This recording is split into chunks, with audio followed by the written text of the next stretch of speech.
never find where you are.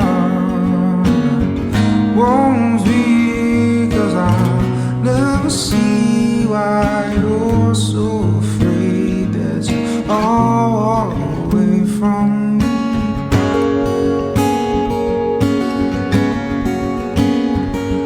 You're so afraid that you are away from me.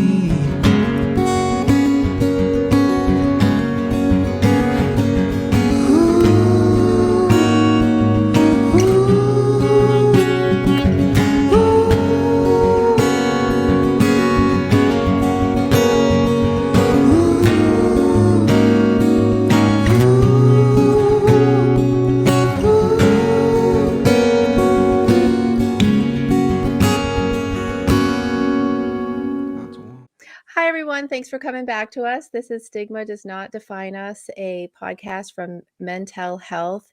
And our goal is to feature stories of gentlemen who have been through the dark and have dared to ask for help. And we want to highlight the therapies they've been through and how that's improved their life and what they've been able to achieve because they dared to ask for help. So today we have Bryan Ingram, who is just such a sweetheart.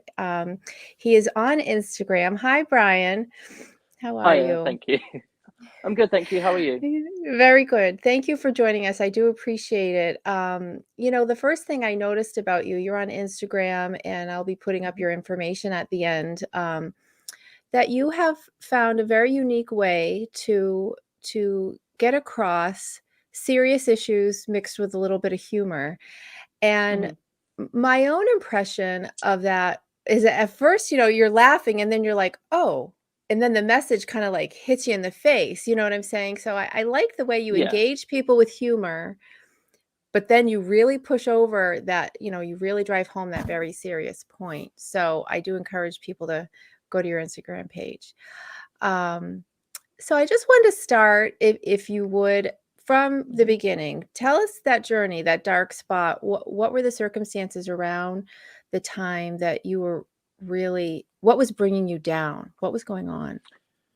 So I guess going all the way back, Mhm. since being a young kid, I always felt a bit different. I felt a bit like an outsider. I was bullied a lot at school, for myriad of reasons, for the way I walked, where I talked, my hobbies, what I wore, anything people could get at, they done it. And but I was also in a toxic family environment as well, so it didn't really stop at school, carried on at home. But especially in the UK, I think there's a lot of kind of playful teasing that people seem to think it is when it's not, especially when they're Right. just attacking everything. And as well in the UK, there's this thing of like having a stiff upper lip, especially for men, whereas I was always quite quote unquote sensitive. I would cry, I would say how I was feeling, but that would be shut down. I was told I was too sensitive, or I was being stupid, and so then my father passed away when I was 15, so that was really hard. And it was the year I was doing my GCSEs and when I was supposed to be leaving school to go to college, so a lot had been happening that year. But also, like, what people don't understand is that your growing up environment, that's kind of your blueprint, I guess, for what kinds of relationships you go into in adulthood, whether that's romantically, friends, workplaces. I found that was happening a lot with me. I found like there seemed to be a pattern of going for either dismissive men, dismissive friends, or friends putting me down and them saying they're just joking. Right. And I even had a friend saying that they liked making me feel uncomfortable. Oh my. And yeah, I just remember like things kept happening. I think it was like 2017. I remember I was literally crying on the floor, and I was just thinking, I don't know what to do. Like I've had enough. So I remember watching a video on YouTube. I can't remember who it was, but they was talking about this thing called Recovery College.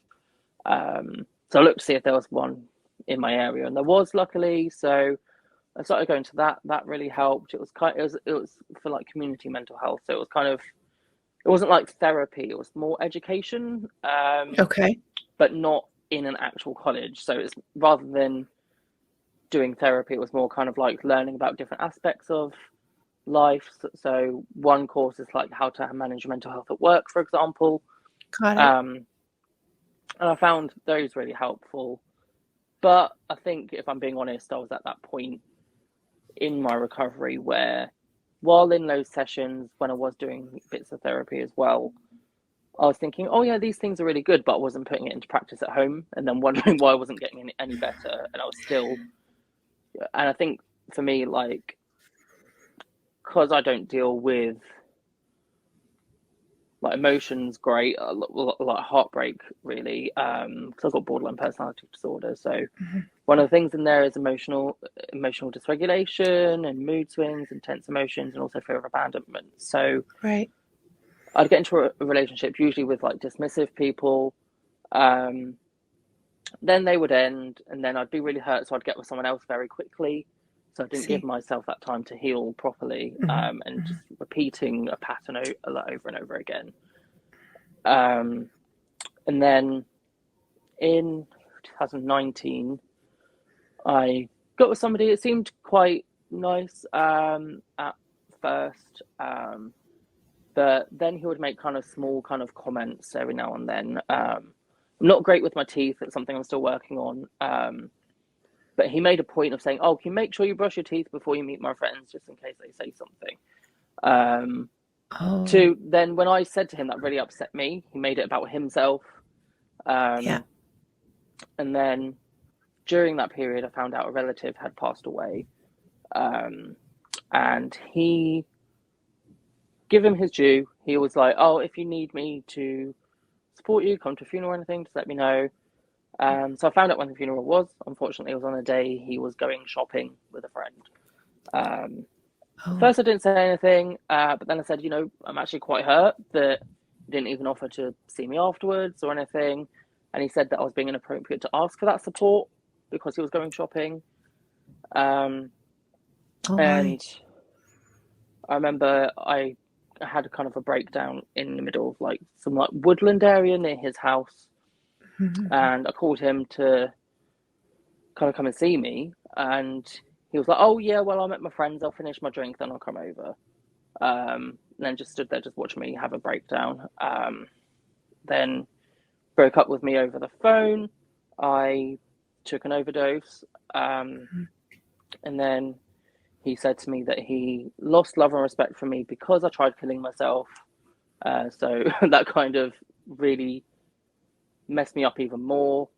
And at that point I wasn't very well, and so I think I ended up apologizing for that to him when I shouldn't have. And then that was the worst point I'd been at. Like I was crying every day. I could hardly go out. I could hardly see anybody. I remember I stayed with a friend, and on this particular day he had to quickly pop into work, so I went to quickly sit in a cafe. I remember just sitting there, just breaking down in tears.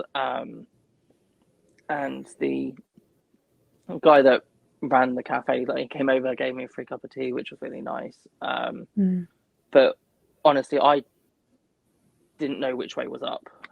Right. And so this was when I reached out to a Facebook group for men with mental health issues, and one of the admins there, he was also gay. He reached out and was saying he had a very similar experience to me, which I don't doubt at all. But then I remember once I messaged him to ask him if he was okay. He responded with something inappropriate. I kind of just didn't really think about it, kind of just brushed it aside. Then we started talking more and more. We hit it off. This was all online, like over FaceTime and things. Right. So he was like, oh, well, we should start dating or whatever. So we started doing that. He was very much aware of things that had happened. So he was like, oh, if you ever need access to my Facebook, whatever. That's like, you're welcome to that. I said, no, Mm-hmm. thank you, but I'll bear that in mind should I need it. But it was a very weird thing. One, he was telling me that we were dating. He was telling people in this group that I was just a member he was helping out. And I remember backtracking a bit. He said to me he was stepping down as admin because he wanted to focus on our relationship. And then the next day, the group posted saying that the admins aren't to get involved with members. So that was kind of a weird coincidence. He was saying, I'm not being told what I can and can't do. But again, I was so unwell. I didn't know who to trust, who not to trust. I was like, oh, well, he seems interested. So we decided to meet up. When we met up, at this point, I wasn't drinking because I wasn't very well. But he did buy some champagne and he asked if I wanted some. I said no. He kept pestering and saying, oh, why won't you have any? Go and have some. And I said no. And it was just this really weird thing where I could just feel him constantly just staring at me. It was a bit creepy. Wow. And then I think the last day he was here, I was with a friend and we went for a coffee. And it wasn't until after he'd gone back home, he lived in Wales. My friend said that she saw him messaging somebody and then deleting the message or something. I can't remember exactly what it was. So I confronted him about it and I said, look, I know you said I could see your messages. Is it okay to see your messages? And then he was like, oh, well, you're inappropriate for asking that, blah, blah. I was like, you literally offered this to me. Yeah. And then so I remember I was crying. I hurt myself. Luckily, somebody saw me. I think it was like in a park or something. Like somebody saw me like crying and visibly upset. She came over because at this point I was on the phone to him.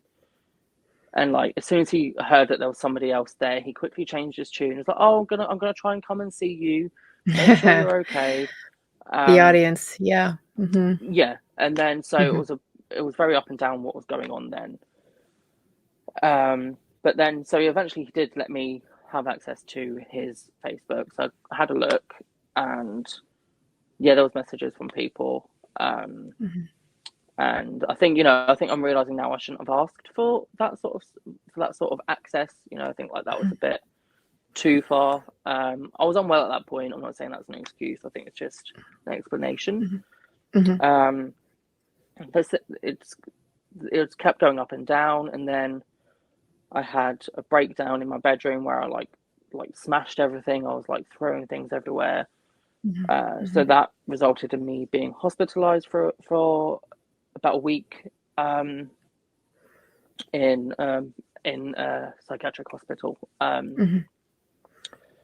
And while I was in there, we had this weird like email exchange sort of thing where he and then said to me that he made the relationship up. He never intended to have one, and that he was just going along with it, and that he still has feelings for his ex. And at that point, I was angry and obviously not in a great place. I said to him, you know what? I'm the one that's in here, and you're the one that's sick. You're the one that needs help. Right. Good for you. But like, I just said, I hope you get that help. But so I think it was about a month or two afterwards, I reached out to the group he was admin of to kind of try and sort this out. Didn't really get anything, so I decided to call them out on Twitter, I think. So then I get a message from the creator of the group saying, what's all this about? We tried supporting you, blah, blah. So I was like, okay, if you go back to the messages, not really anything. You said you were busy. But one of the admins said to me that they don't want the group tarnished by what happened. So clearly they were more worried about their image than my well-being, because I think they'd done a few things on TV for charities and things. So I think they were worried that was going to ruin that for them. Right. And so was in lockdown. I think I joined TikTok. I think a lot of people done that in lockdown. Right. Nothing else to do. Right. So I started just doing silly lip sync things, which I still do. And because weirdly, as a kid, I always used to lip sync to music walking down the street. I still do that now. Good. But people always used to mock me for it, whereas now people like me for it, so that's cool. Right. But yeah, I thought, okay, one way for me to cope was kind of maybe because I'm not good with confrontation myself, so I think like some of it is things that I wish I could say to people that I can't. Especially when it comes to toxic family systems and things. Yep. And so, yeah, I didn't realize that people would kind of resonate with that a bit. I think also it was a way for me to kind of laugh at myself a bit because I remember once, it was a few years ago, I was like with the mood swings. I remember once I was absolutely fine. I was crying. I was fine. I listened to music. All of a sudden, I was crying like on the floor. Then 10 minutes later, I was looking back like, what the fuck was that about? What was that? Like a completely different person. Right. And so I thought, it's one way to laugh at myself. And I think also because I was bullied so much, I think kind of even just making content about stuff that people would bully me for, so like it would no longer affect me in a weird way, to Yep. kind of claim those things back. And yeah, it's kind of interesting that also I've had people reach out to me who said some not very nice things to me when I used to, because I'd been talking about mental illness and stuff for years. I think it's only since the lockdown stuff it's really kind of picked up a bit. Right. But before all this, people were saying I was doing it for attention, or that I was an attention seeker, I was a drama queen. Whereas now they're like, oh, well done, proud of you. Or it's people in my life who hadn't taken the time to get to know me as a person, suddenly proud of me, or some people that contributed. Yeah. And that also does, because I think the trouble with toxic family systems, or even just narcissistic people themselves, I think sometimes when you try calling them out for it, they'll accuse you of being up yourself. Yeah, that's classic. Yes, my friend, that is so classic. Yes. Sometimes when I would try, especially in the past, when I tried speaking up about stuff or saying, you know what, you're talking to me like crap right now, I'd either get, have you taken your meds today? Oh, you've got an attitude problem. Oh, you think you're up yourself. Oh, well, you're not perfect either, sort of thing. Just any way to kind of shut me down from standing up for myself. Yeah. And so I think because I am sensitive, but not too sensitive. But I think so whenever someone says something like that, I do then start to question myself, like, oh, maybe I'm being full of myself. Maybe I do need to shut up or whatever. And then you start going back into those sort of roles that you play, really. Yeah.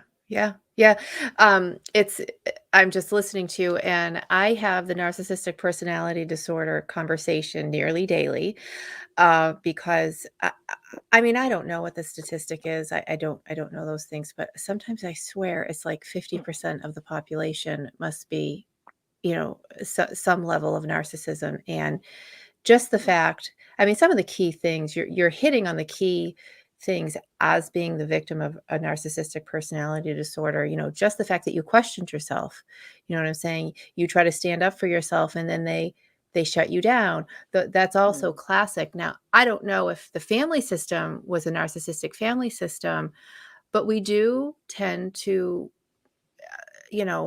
gravitate toward a pattern that we're already used to because we know where to stand in that situation. And then you go from however you were feeling dismissed in your family to relationships. And I'm just glad that it seems like you've done a lot of research into specific types of, you mentioned the borderline personality, also called emotional intensity disorder, which is that's emotional swing, like you said, from moment to moment, is very, very difficult.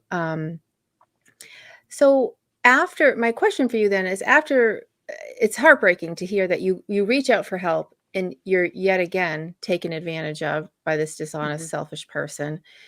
Have you found an appropriate place with an appropriate response to, or a therapist, or is there something that you've reached out that you were like, finally, I have found something that is respectful of me and is working for me. Mm-hmm. I mean, I think first of all, I just want to clarify about narcissism, because obviously I've got borderline personality disorder. Mm-hmm. So that's also a personality disorder. I think Mm-hmm. there's a big difference, I think, because unfortunately I think people do try and self-diagnose other people. Sure. Just because, you know, there's a difference between someone like narcissism, narcissistic personality disorder, and, you know, part of what I do is to end stigma of personality disorders, especially BPD. And I think Right. somebody I watch on YouTube, Dr. Ramani, she has amazing videos, and I think one thing she said is that narcissistic personality disorder shouldn't be a personality disorder, because usually people get diagnosed with something because they themselves are suffering, whereas usually narcissistic people, it's people around them that's suffering. And I know her. But I just I wanted to love kind her. of clarify, Mm-hmm. because, you know, like, considering people say that people with BPD are toxic, you know, I've left comments on videos on YouTube talking about my experience of narcissistic abuse, and, you know, I've Mm-hmm. had people straight away go, well, you've got BPD, you're just as bad, you deserve the stigma. And I think, you know, it's ironic that people are doing that. Yeah. But no, I think one of the things that's helped is probably the BPD community itself, just because Okay. BPD is so stigmatized. Yeah. A lot of us kind of like just talk to each other about what's going on, because no one else seems to understand or want to understand. Mm-hmm. And I think, because unfortunately, actually, people with BPD tend to attract narcissistic people a lot. Yes. Yep. Just because people with BPD, they have a fear of abandonment, Mm-hmm. whereas narcissists, they like to be put on a pedestal. You know, they have a lack Yeah. of empathy. And I think that's also another part of the stigma, is that people with BPD lack empathy, whereas actually, like, a lot of people with BPD I Just the know, opposite. Yeah. loads of like lots Loads of of empathy. I empathy. think, you Yes. know, like, Mm-hmm. sometimes, like, I'll have to, you know, step away because I'm getting too emotional. Because I remember talking to my partner, like, sometimes, like, we could be like, we'd have an argument or something, Mm-hmm. then Mm-hmm. I'd see he's visibly upset. All of a sudden, everything goes out the window. I want to make sure he's okay, Yeah. because sometimes I'm like, oh shit, I've upset this person. Mm-hmm. Whereas I think, you know, sometimes, like, narcissistic people, they're very much like, I don't care, I've upset you, it's your fault, I've upset Right. you. Mm-hmm. And I had that a lot growing up, so I think the community helped. Do you have a But favorite group that you're part of? Is it on Facebook, Instagram, or is I it? think it's just the general community on Twitter, because Twitter's a public sort of Got it. Mm-hmm. space. Mm-hmm.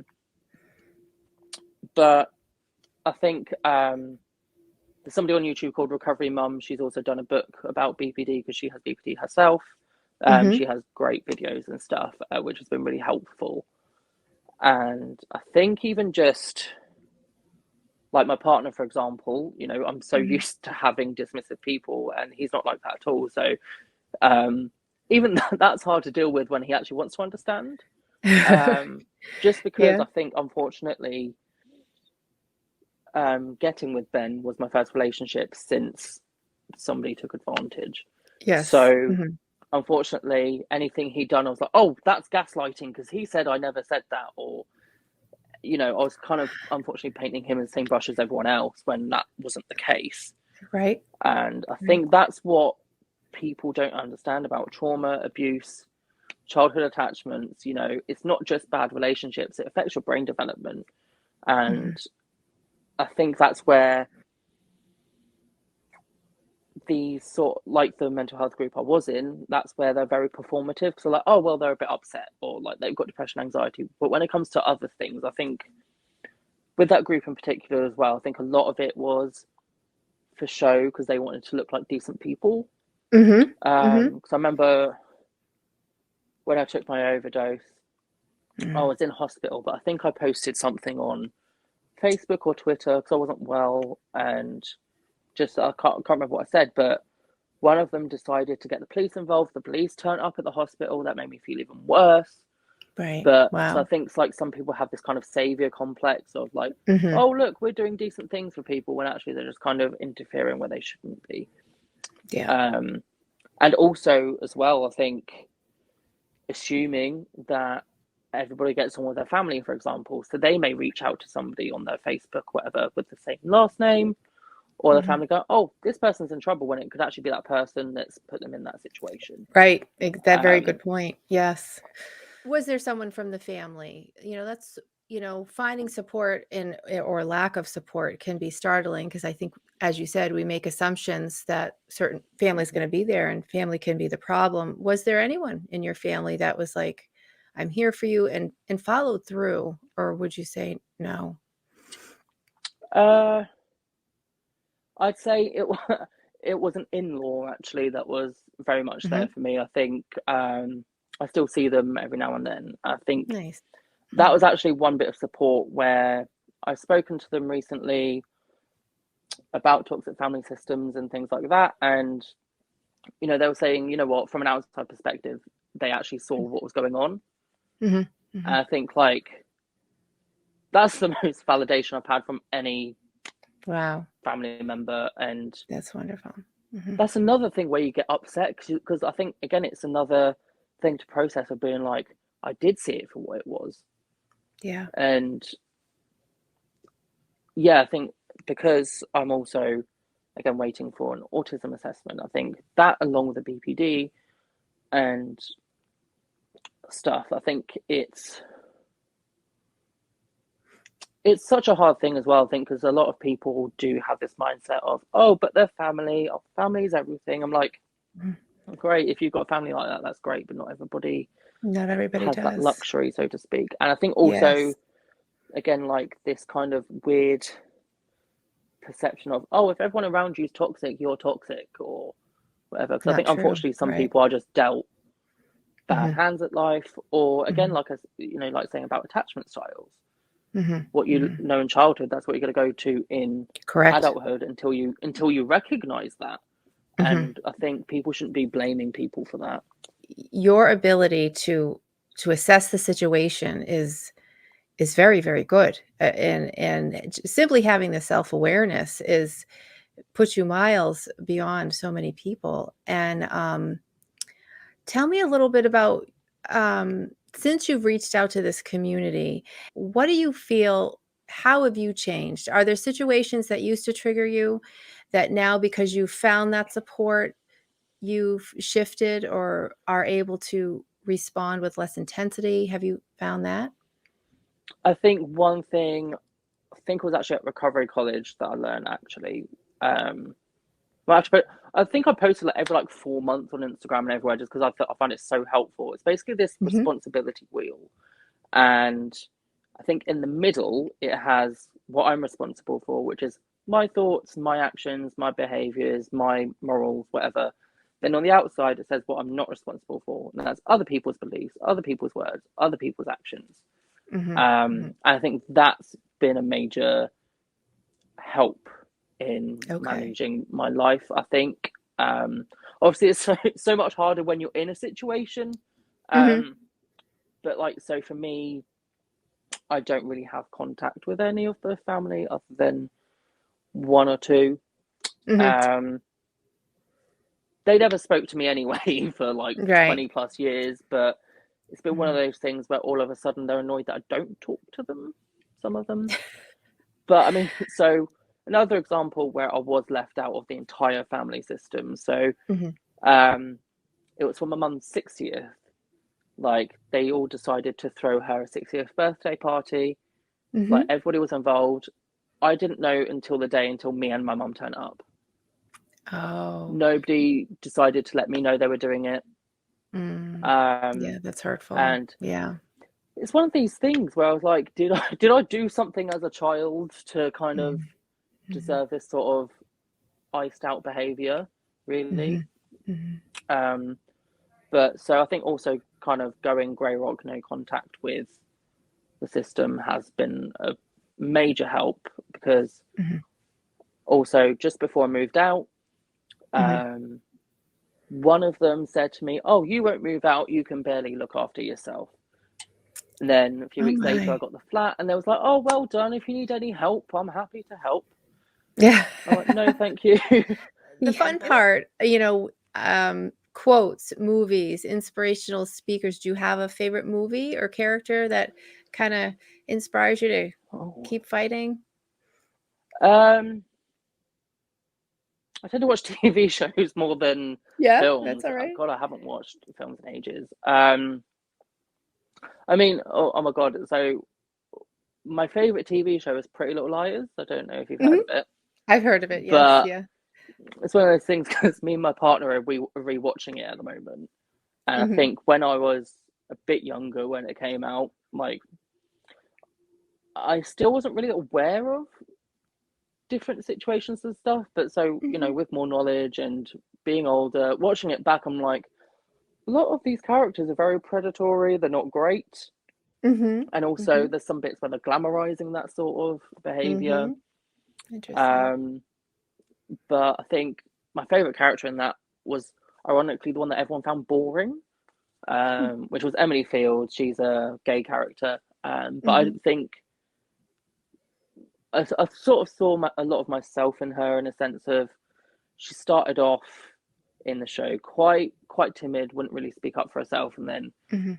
to be honest, I think she's had the most character development throughout the whole thing because I think as seasons went on, she was able to stand up for herself more, stand up for people Yeah. that used to take advantage of her, and I think it's Yeah. those sorts of characters I really love seeing. But one of my favorite things is music. I really love music, and I've actually got a tattooed there. It says "It Won't Always Be Like This" by Carly That's Pearce, wonderful. which is a really good Hmm. song. Um, but yeah, I think I know it's not for everyone because I hate it when people say that trauma or whatever things made them stronger because people shouldn't have to go through that stuff in the first place. It's not about making Correct. people stronger or anything. But there's a song by Lindsay L called "Make You," and one of the end lyrics is all the things that bend and stain and break you, that's what's going to make you. Hmm. Hmm. And that's something that's resonated with me, I think, just because of the stuff I do with kind of sharing my story Hmm. and about mental illness and things that people mocked before at Hmm. school or anything. I think having that stuff actually being what's helping me and helping other people Yeah. is Mhm. why I think that lyric really resonates with me because it's kind of it's weird. I remember I got a um like a little leavers card from my tutor when we left school. I think in it, it said something along the lines of like I hope you'll help other people in similar situations. So it's like they saw it from a young age that I was going to do this sort of Yeah. thing. So Interesting. Yeah. yeah. Hmm.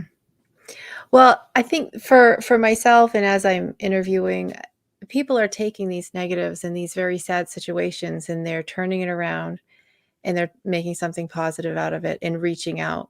And I think you said you're not alone now because of that community. And I think you're becoming everything that I've seen. You're a resource for people to know that they're not alone. And I don't know. There's a beautiful spirit about you. There's a kindness about you, and it breaks my heart that that's been taken advantage of. That it's just wrong, you know. And I'm so happy that you're in a healthy relationship where someone is putting you first and not dismissing you, and shows that they care about where you are. Mm-hmm. Um, as we close here, for the guy who's watching, for the man who's watching, who's in a really really dark space. Mm-hmm. If you were to leave him with one thought to encourage him, what would you say? I'd probably say that, having a stiff upper lip, that I think that does more damage. I think, Mhm. really being with your emotions and your emotions are valid. It's just how you react that can sometimes mean you have to take responsibility. But you know, it's okay to cry. I think also checking friendships around you, I think as well. I think especially with British men anyway, there's a lot of this kind of, oh, let's go out for a beer, let's go out drinking. And I think, you know, I've seen stories online where somebody's decided to stop drinking and their friends disappear, or, you know, they've said, I can't be friends with you because I like drinking. I think, you know, evaluate your friends, and also look out for who's genuinely happy for you as well. I think, especially if you're getting into a relationship or you wanting to settle down, I think a lot of people, because of their own insecurities, they may project stuff and say, oh, well, you're spending more time with your partner than your friends, must be something wrong with your partner, because that friend may be feeling lonely. So I think definitely feel your emotions, and they are valid, I think. Yes. And the help is out there. I think also just to be mindful. I think I overshare all the time. I say anything and everything. So I think something for me to learn as well. But I think be more selective about who you open up to. Right. And I think, you know, I think sometimes that's the beauty with like different friends or whatever. I think there are some people where you think, okay, they're a nice enough person, but they don't really get that I'm struggling, so I'll just choose not to talk to this person about it. Like, find that person that will listen. Right. I think you said a key thing, and that's something I've done in my life, is when someone can't be happy for you, that's a big red flag. Big red flag. Like, okay. So I think that's the thing, because you see so many people talking about like toxic families, toxic partners. People don't realize you can have toxic friends as well. Oh, sure. And I think that's something I think people need to be a bit more aware of these days. Yeah. Well, thank you, Bryan. You are lovely. I mean it very genuinely. I'm so enjoying this. Such wonderful people. And I believe that people who have been through these struggles have a very special kind of sensitivity and compassion for others. And I think that's what the world needs. And that's what you're doing. You're spreading compassion and kindness and understanding. So people, again, as I said, they don't feel alone. So thank you so much for joining us. I will let you know as soon as your episode's ready. I'm going to send you the link so you know when it airs. Okay. Thank you. All right. Thank you, Bryan. You have a good rest of your day. All right. You Thanks. too. Bye-bye.